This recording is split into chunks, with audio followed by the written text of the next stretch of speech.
অভাগা যেদিকে যায় সাগর সেদিকে শুকায়। তাসকিন আহমেদ বাংলাদেশের ক্রিকেটের সেরকমই এক অভাগা ক্রিকেটার। সারা বছর দুর্দান্ত পারফর্ম করলেও বিশ্বকাপ এলেই কেন যেন ইনজুরিতে পড়ে যান তিনি। এবারও পুরো বিপিএল, ডিপিএল, জিম্বাবুয়ে সিরিজ অসাধারণ পারফর্ম করে দলের 1 নম্বর পেসার হিসেবে নিজেকে প্রমাণ করেন তাসকিন, কিন্তু বিশ্বকাপের দল ঘোষণার আগ মুহূর্তে পড়েন ইনজুরিতে।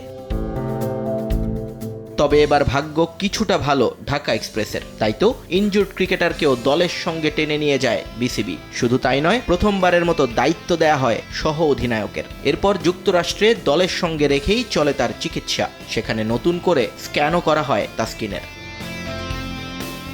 যুক্তরাষ্ট্রের বিপক্ষে সিরিজ হারের একদিন পর এবার সেই স্ক্যান রিপোর্ট নিয়ে বড় সুখবর পেল বাংলাদেশের ক্রিকেট। সিরিজ হারের বেদনার মধ্যে একরাশ স্বস্তি এনে দিয়েছে তাসকিনের এই প্রতিবেদন। বিসিবি সূত্র জানাচ্ছে, এমআরআই রিপোর্টে কোনো নেতিবাচক কিছু পায়নি যুক্তরাষ্ট্রের বিশেষজ্ঞরা, বরং সবাইকে অবাক করে দিয়ে সময়ের চেয়ে অনেক দ্রুত সুস্থ হয়ে উঠেছেন তাসকিন আহমেদ। যুক্তরাষ্ট্রের বিপক্ষে সিরিজে এবং আইসিসির প্রস্তুতি ম্যাচে তাসকিনকে না খেলালেও বিশ্বকাপে 8ই জুন নিজেদের প্রথম ম্যাচ থেকেই এখন স্পিড স্টারকে দলে পাওয়ার আশা টিম ম্যানেজমেন্টের। নিয়ন মোহাইমিন, সময় সংবাদ।